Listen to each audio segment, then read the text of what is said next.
Hello दोस्तों, मैं गीता नेगी सबसे पहले आपके अपने यूट्यूब चैनल ब्लॉग में आप सभी का हार्दिक अभिनंदन स्वागत करती हूं। तो दोस्तों, आप सभी कैसे हैं? आशा उम्मीद करती हूं कि आप सभी ठीक होंगे, स्वस्थ होंगे, मस्त होंगे, बढ़िया होंगे। मैं भी बढ़िया हूं। तो चलिए दोस्तों, बने रहिए Geeta Negi YouTube channel blog में। मिलते हैं आज के खूबसूरत प्रोग्राम के साथ। तो हम पहुँच चुके हैं मेरठ शास्त्री नगर साई भवन में।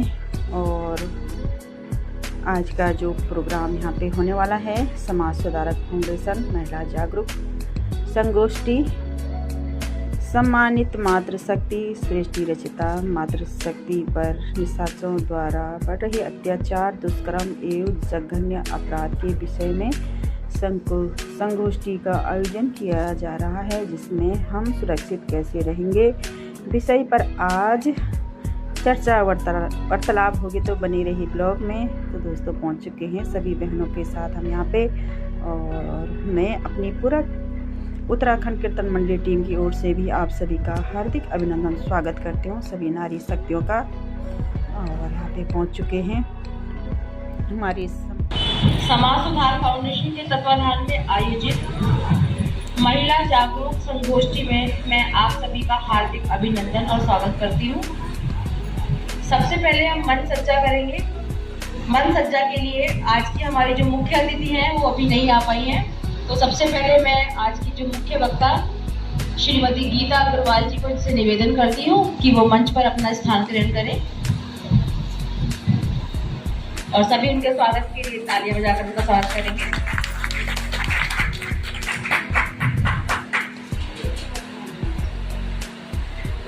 दूसरे एडवोकेट हिना रस्तोगी जी को कि वो मंच पर अपना स्थान ग्रहण करें।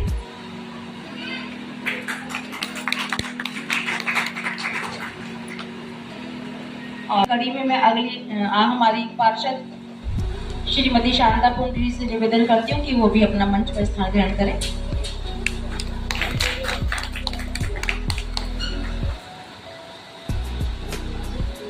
मन सज्जा के बाद कोई भी हम शुभ कार्य करते हैं तो भगवान के समक्ष दीप प्रज्वलन करके करते हैं। तो उसके लिए मैं अपनी तीनों अतिथियों से निवेदन करती हूँ कि वो चित्र के समक्ष जाकर दीप प्रज्वलन करें और पुष्पार्चन करें।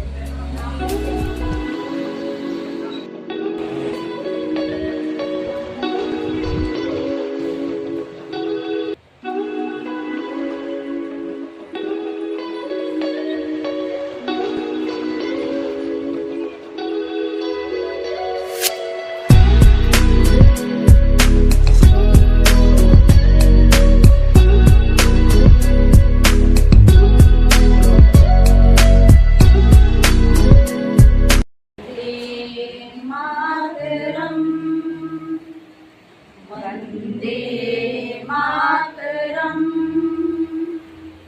सुजलां सुफलां मलयज शीतलां सस्य श्यामलां मातरम वंदे मातरम शुभ्र ज्योत्स्ना पुलकित यामिनी फुल्ल कुसुमित द्रुमदल शोभिनी सुहासिनी मातरम वंदे मातरम।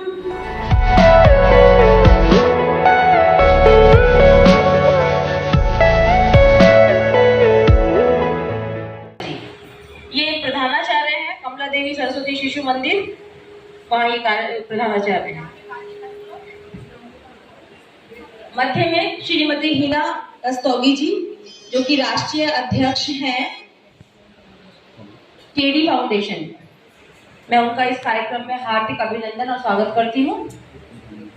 हमारी जानी पहचानी और सभी की फेमस सभी के बीच प्रसिद्ध है हमारी शांता पुंडीर जी जो कि हमारे इस एरिया की पार्षद हैं।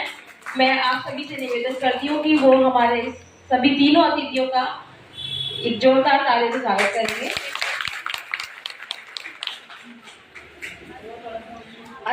हमारी बहनें, माताएं, छोटी छोटी बच्चियां आज बिल्कुल भी सुरक्षित नहीं है। उनको बाहर भेजते हुए, छोड़ते हुए हम बहुत डरते हैं कि क्या किस वक्त क्या कुछ हो जाए। तो उसी संदर्भ में हम अपनी बहन बेटियों को कैसे सुरक्षित रखें, उनके लिए क्या कुछ ऐसा कुछ अपनाएं जो जिससे उनको हम बताएं कि वो बाहर रहती हैं तो सुरक्षित रहें। उसी संदर्भ में हमारी आज की मुख्य वक्ता श्रीमती गीता अग्रवाल जी से निवेदन करती हूँ कि वो इस संदर्भ में अपने उद्बोधन हमारे समक्ष रखें। श्रीमती गीता अग्रवाल जी। हमारी अनेकों ऐसी विदुषी और कर्मठ महिला जिनके चित्र आप सभी देख रहे हैं, मैं सबको नमन करती हूँ। हमारी समस्त मातृशक्ति को मेरा नमन है और हम स्वयं को भी अपनी शक्ति को पहचानते हुए हमें भी स्वयं को नमन करना, अपने लिए गुरूर महसूस करना, अभिमान करना हमारा प्रथम कर्तव्य बनता है। हम जैसा कि जानते हैं कि महिलाओं की सुरक्षा को लेकर जो ये समाज में इतनी असुरक्षा बढ़ती जा रही है, उसका दोषी कौन है? हमें ऐसा क्या करना है इस समाज में रहकर, एक माँ के नाते या एक बेटी के नाते हमें क्या करना चाहिए? सर्वप्रथम हमारी ये भूमिका बनती है कि हम शारीरिक और मानसिक तौर पर हम किस प्रकार से सुदृढ़ बने। अब शारीरिक तौर पर सुदृढ़ बनने के लिए शुरू कक्षाओं से ही, जब बालिका हमारी जैसे ही बड़ी होती हैं, हम अनेकों प्रकार की एक्टिविटीज में उनको पार्टिसिपेट कराते हैं, परंतु अपनी आत्म सुरक्षा के लिए हम क्या सोच रहे हैं? अपनी पुत्रियों के लिए हम कराटे जैसी जो आत्म सुरक्षा के लिए चीजें आ गई हैं उसे अपनाएं। अनेकों ऐसी संस्थाएं हैं, दुर्गा वाहिनी है, राष्ट्र सेविका समिति है। अब आप सोच रहे हैं ये संस्थाएं आखिर क्या कर रहे हैं समाज में? ये महिलाओं के सशक्तिकरण के लिए कार्य किया जा रहा है और सीधा लिखा हुआ है समाज सुधार फाउंडेशन, और उसका आज जो विषय है वो विषय भी यही है, महिलाओं और बालिकाओं में बढ़ते अपराध। परंतु कुछ संस्थाएं हैं, परंतु कुछ संस्थाएं ऐसी हैं जो बालिकाओं के लिए अनेकों 7 दिवसीय, 15, 6 और 1 माह की बालिका को भी नहीं छोड़ा जा रहा है। कैसे जघन्य अपराध हो रहे हैं इसमें राज्य सरकार, हम क्या कर रहे हैं? हम अपनी माता बहनें हम क्या कर रही हैं कि हम अपनी बेटियों को किस प्रकार की शिक्षा दे रही हैं? क्या हमारी बेटियों को अपने धर्म की शिक्षा के बारे में मालूम है? नहीं मालूम। अगर हम आर्ग्यूमेंट्स करने बैठे, तर्क करने बैठे, तो आज भी हमारी जो पुत्रियां हैं, कोई भी त्योहार आते उस पर माताएं भी ये सोचती हैं इस गाने पर आप नृत्य कर दीजिए। अब जन्माष्टमी गई है, हम केवल उन्हें नृत्य करना सिखा रहे हैं। क्या हमने श्री कृष्ण के छलिया, हम इन शब्दों का इस्तेमाल करने के लिए हमारे घरों में पहले पूजा पाठ हुआ करती थी, बेटियों को कितनी आरतियां याद हुआ करती थी, कितनी दुर्गा चालीसा, अनेकों प्रकार की चालीसा, वो सब याद हुआ करती थी। आज जब हमारे त्योहार होते हैं तो हमारे बच्चे हमारे पीछे खड़े होकर वो आरती भी नहीं बोल पाते हैं। उनकी मानसिक शक्ति का जो विकास है वो किताबी कीड़े बनकर रह गए। हमें नहीं बनना किताबी कीड़ा, हमें 90 और 95% हमें नहीं चाहिए। वो बच्चे भी कामयाब हैं जो बैक बेंचर्स हैं, जो पीछे बैठ रहे हैं, लेकिन उनमें लीडरशिप की क्वालिटी है। वो नंबर ज्यादा नहीं ला रहे, लेकिन वो ऑलराउंडर हैं। तो हमें अपनी बेटियों को ऑलराउंडर बनाना है। और किस प्रकार का साहित्य आपके घर में आ रहा है? अपनी किसी भी रिश्तेदारी में आप चली जाती हैं, आज हम वहां जा रहे हैं, क्या आप अपने पास जो गोल्ड है उस गोल्ड को एक डब्बे में बंद करके आप किसी पड़ोसी को या अपने किसी रिश्तेदार को देकर चली जाएंगी क्या कि इसे जरा रख लो, मैं आती हूँ? उस धन को आप संभाल कर रख रही हैं जिसकी कोई वैल्यू नहीं है, और धन, सबसे बड़ा धन तो आपके बच्चे हैं। औलाद ही जीवन की पूंजी है, इसलिए उसकी परवरिश किस प्रकार से होनी है, इसका हमें माताओं को विशेष रूप से ध्यान रखना है। कहते हैं सीता सावित्री दुर्गा माँ, फिर घर घर वर दे। बच्चे कैसे होने चाहिए? लव कुश ध्रुव प्रहलाद बने हम। अब लव कुश ध्रुव और प्रहलाद जैसे तो बच्चे आप चाहते हैं, पर माँ कैसी बननी चाहिए? सीता सावित्री और दुर्गा माँ जैसी होनी चाहिए, तभी तो घर घर में लव कुश ध्रुव पैदा होंगे। तो इसलिए मेरा सभी माता बहनों से ये करबद्ध निवेदन है कि हम इस तरह की चीजों को जानें और समझें। और किसी भी माता बहनों को अगर ऐसा लगता है कि कई बार आप विद्यालयों में जाते हैं, स्कूलों में जाते हैं, जिनके छोटे बच्चे हैं, ज्यादातर एक पीटीएम होती है पीटीएम होती है, आप वहां जाते हैं। वहां जाने पर क्या होता है, आपसे ज्यादातर आपके नंबर डिस्कस किए जाते हैं। आपको भी ये लगता है कि हमारे साथ नंबर ज्यादा से ज्यादा डिस्कस हो, हमारे बच्चे अच्छे लेकर आ रहे हैं नहीं लेकर। लेकिन कभी टीचर से ये तो पूछिए, क्या मेरे बच्चे का व्यवहार कैसा है, कक्षा के अंतर्गत व्यवहार कैसा है, उस व्यवहार को परिवर्तित कैसे किया जाए। इसलिए व्यवहार को परिवर्तित करने के लिए आपको घर में जब आप बातचीत करते हैं आपस में, तो हमें ध्यान में रखना पड़ेगा, क्योंकि जो हमारे बच्चे हैं वो हमारा अनुकरण करते हैं, तभी उनका व्यवहार ऐसा बनता है। वो अपने आप से नहीं बनता। जिस सोसाइटी में वो जा रहे हैं, जैसे उनके मित्र हैं, उस तरह का उनके ऊपर जुड़े। जहाँ पर कुछ अच्छी बातें आपको बताई जाए, उनमें से 10 बातें आपको बताई गई हैं, तो कम से कम आप घर 2 तो आपके दिमाग में जरूर रह जाएंगी, जो आप अपने बच्चों से जरूर शेयर करेंगी।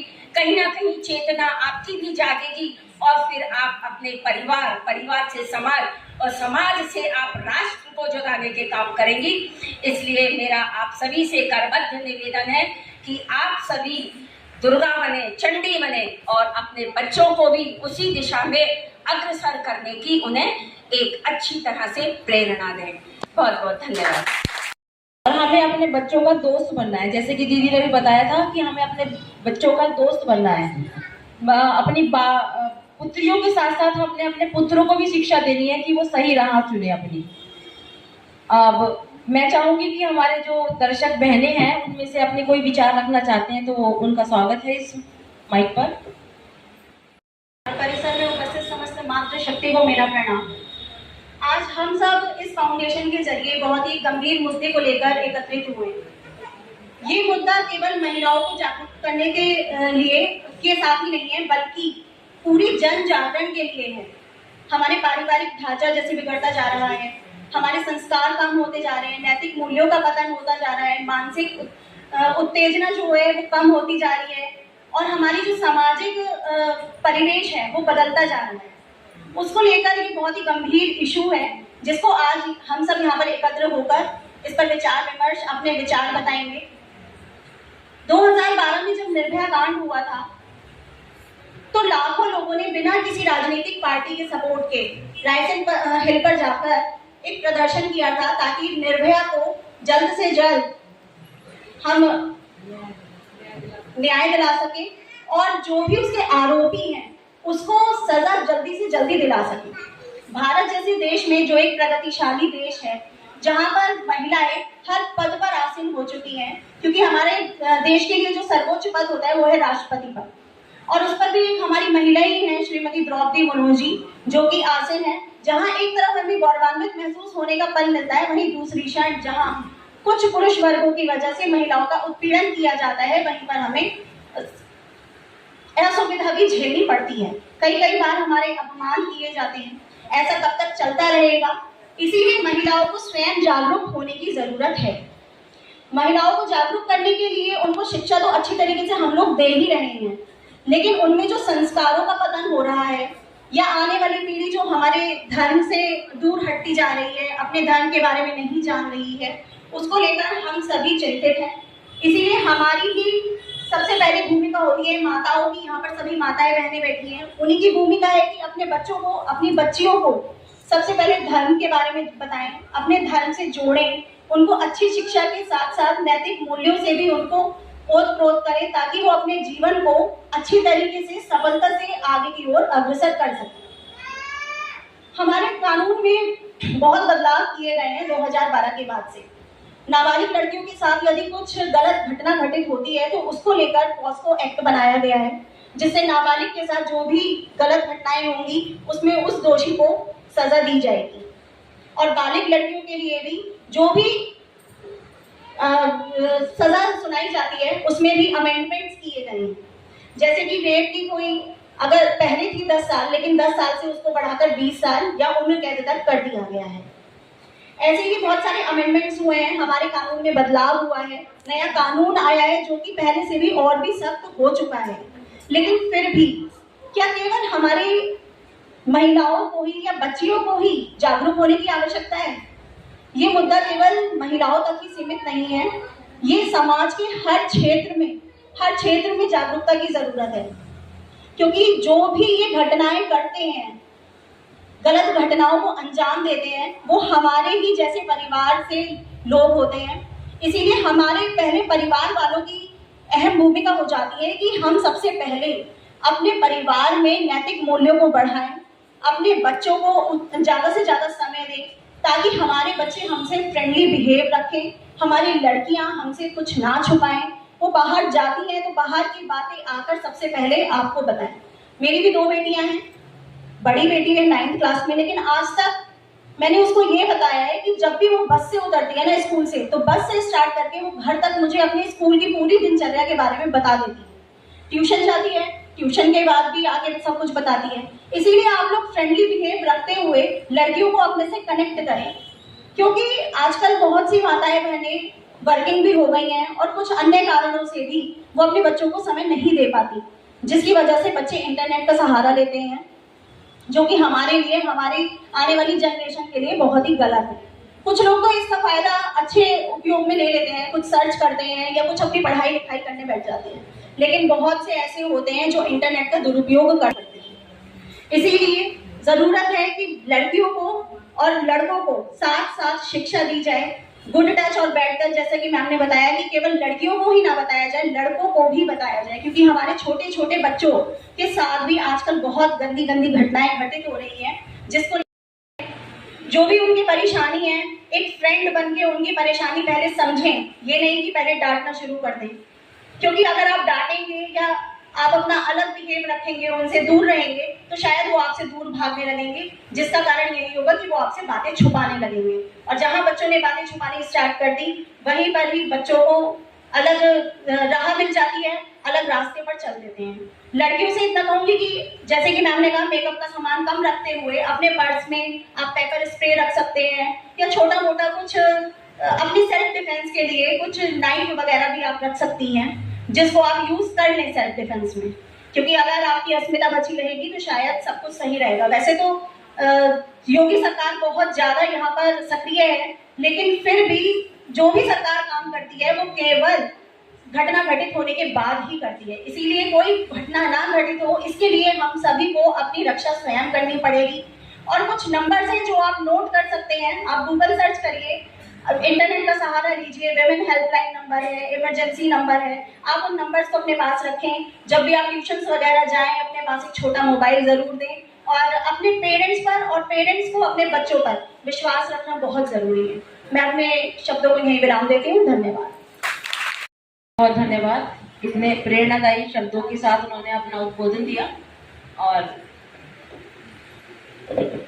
मैं करती हूँ कि वो भी आए और अपना उद्बोधन हम सबके समक्ष रखें। तो अभी किसी बहन का मन थे कि दूसरी घटना अभी 6 अगस्त को हुई, सभी आप उससे परिचित होंगे। बंगाल में ये जो घटना हुई है बहुत ही दुखद घटना थी। उस बच्ची के साथ जो हुआ नहीं होना चाहिए था उसके साथ। ये अपने अगले कैंडिडेट को मैं बुलाऊंगी, अपनी बहन ईशा को, कि वो भी अपने कुछ शब्द हम सबके समक्ष रखेगी। ईशा। मंच पर उपस्थित सभी को मेरा नमस्कार, और मेरे सामने उपस्थित सभी बहनों को, महिला शक्ति को मेरा प्रणाम। जैसा कि हमारे सामने दीदी ने सब कुछ रिवील अच्छे से कर ही दिया है। जब हम सुनते हैं तो हमारे अंदर एनर्जी आती है और धीरे धीरे वो एनर्जी है। मैं अपनी मम्मी को, मुझे पता नहीं है, शायद जब मैंने बोलना सीखा था जब से ही सब कुछ बताती आई हूँ। सब कुछ मतलब सब कुछ। शायद मेरे उसके थोड़ी देर बाद डांट पड़ जाए, लेकिन मैं ज़रूर बताती हूँ। तो ये चीज़ हमें ना, अगर हम माँ बन चुके हैं तो ये चीज़ हमें समझनी ज़रूरी है कि जब तक हम स्पेस नहीं देंगे, जब तक बच्चा नहीं बताएगा। हमें लगता है हम बाद में डांटते क्यों नहीं बताया, क्योंकि हमने वो स्पेस दिया ही नहीं बताने का। तो ये आप समझें कि जब तक आप स्पेस नहीं देंगे, अच्छी बातें नहीं, बुरी बातें, गलत, हमने बंक भी मार दिया तो हम अपनी मम्मा को बता रहे हैं, मम्मी आज स्कूल नहीं गए थे, आज कॉलेज नहीं गए थे, आज मूवी गए थे और दोस्तों के साथ। हमारा एक फ्रेंड भी है जो एक लड़का है, हमारे ग्रुप है जिसमें 5 लड़के हैं, 10 लड़कियां हैं। जब तक आप ये स्पेस नहीं देंगे, बच्चे नहीं बताएंगे, और जब बच्चे बताना शुरू करेंगे तो ये घटनाएं धीरे धीरे सच में कम होंगी। और इसमें मैं थोड़ा सा और ऐड करना चाहूँगी अपने तरफ से। हम जब भी बचपन से क्या है, हम पढ़ाई कर रहे हैं, फिर पढ़ाई करने के बाद हमने 11th करी, 12th करी, फिर हम ग्रेजुएशन में आए, फिर हम पीजी में आए, मतलब हर जगह कंपटीशन है। इवन घर में 2 बच्चे हैं तो आपस में मम्मी पापा कंपटीशन कर देते हैं कि उसे देख, उसके जैसा बन। ऐसा हो रहा है। तो बच्चे को जब घर से ही कंपटीशन मिल रहा है तो आप सोचिए उसके दिमाग में कितना प्रेशर है, कितना फ्रस्ट्रेशन है, अब वो देखने को मिल ही रहा है। फ्रस्ट्रेशन मीन्स ऐसे हम छोटी सी भी बात बर्दाश्त नहीं कर पा रहे। ये भी दीदी ने कवर करी कि हम अब जरा सी भी चीज बर्दाश्त नहीं कर पा रहे। तो क्यों? क्योंकि ये हमारा बिल्कुल भर चुका है, ठीक है, और इसमें सीटी भी नहीं है। तो ये क्या होता है? ब्लास्ट। तो ये ब्लास्ट ही है जो ऐसी बड़ी बड़ी घटनाओं को कारण बन जाता है, करने के लिए प्रेरित करता है कि कर दो कर दो। निर्भया कांड में भी आपने सुना होगा कि जो मेन था उससे पूछा गया क्यों हो गया, कैसे हो गया, क्या था, क्या रिलीज हुआ, कौन सा हार्मोन आपकी बॉडी में रिलीज हुआ जिसने आपको ये घटना करने के लिए प्रेरित किया, है ना। तो ये भी जानना बहुत जरूरी है, जिसमें मैं इंक्लूड करूंगी मेडिटेशन। ध्यान को अपनी दिनचर्या में थोड़ी सी स्पेस दें। जैसे हम डेली ब्रश कर रहे हैं, अपनी टीथ को साफ कर रहे हैं, नहा रहे हैं, बॉडी को साफ कर रहे हैं फिजिकली, तो अपने मन और अपने ब्रेन की सफाई के लिए ध्यान को भी करना जरूरी है। ध्यान उसी तरीके से जिस तरीके से हमारे घर में डस्टबिन है, डेली का कचरा हम बाहर निकाल रहे हैं, हमारे मन का कचरा कौन निकाल रहा है, कैसे निकाल रहा है, किसी को नहीं पता, ठीक है। तो अगर नहीं पता तो आप आए, जुड़े, करें, अपने बच्चों को भी कराएं, उनका भी मन का कचरा साफ करें, अपना भी साफ करें। तो धीरे धीरे हम कुछ तो कंट्रीब्यूट कर ही पाएंगे। जितने लोग यहाँ बैठे हैं, अगर हम ही सिर्फ संकल्प ले लें कि हम अपने मन के कचरे को साफ करेंगे, जैसे आप यहाँ बैठे हैं, हो सकता है आपके दिमाग में चल रहा हो हर जगह। ईशा का बहुत बहुत धन्यवाद। पहले क्या था, नानी दादी हमारे किस्से कहानी सब चीज हम अपनी नानी दादियों से तो पूछते थे, और वो नहीं होती तो अड़ोस पड़ोस में दादियों से जो लगती है, अड़ोसी पड़ोसी सबसे पूछते थे कैसे होगा, कैसे बनेगा, क्या करेंगे।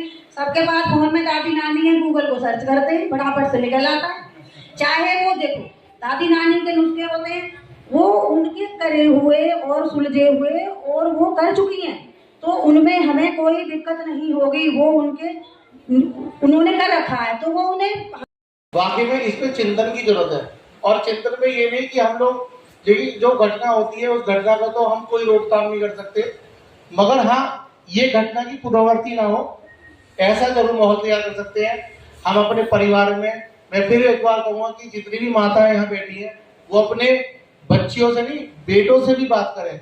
समाज किस ओर जा रहा है, ये जो हमारा हाथ में मोबाइल है वाकई में बहुत मतलब इसका ही दुरुपयोग कह सकते हो, उपयोग कह सकते हो, आज की तारीख में इसी पे डिपेंड है। मैं फिर एक बार कहूँगा कि आप सभी का हार्दिक आभार। बहुत कम समय में आप सब इतने लोग आए और एक छोटा सा प्रसाद स्वरूप भी समोसा भी है आप सभी के लिए, वो भी ग्रहण करके जाइएगा। और बाकी दीदी अभी राष्ट्रगान होगा हम लोगों के बीच में।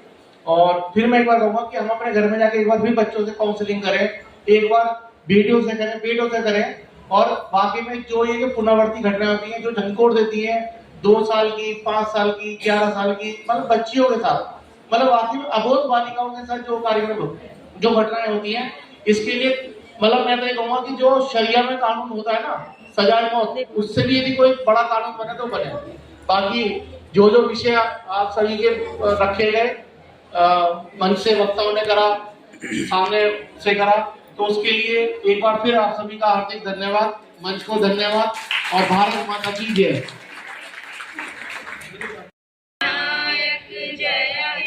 भारत भाग्य विधाता पंजाब सिंध गुजरात मराठा द्राविड़ उत्कल बंगा विंध्य हिमाचल यमुना गंगा उज्जल जलधि तरंगा तब शुभ नामे जागे तब शुभ आशीष मांगे गाए तब जय गाथा जन गण मंगल दायक जय हे भारत भाग्य विधाता जय हे जय हे जय हे जय जय जय जय हे। भारत माता की भारत माता की। आप सभी इधर से निकलते हुए प्रसाद लेते हुए जाएंगे। माता की जय।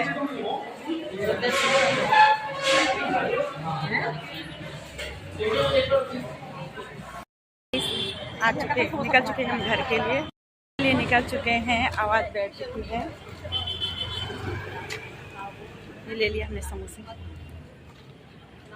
आजा कैसी बता रही है अपना क्या कौन तो हिम्मत नहीं हारी हूँ कह रही नहीं मैं शर्मा नहीं रही इसलिए कि हिम्मत जा क्योंकि उसके साथ में तो जो घटना जिसके साथ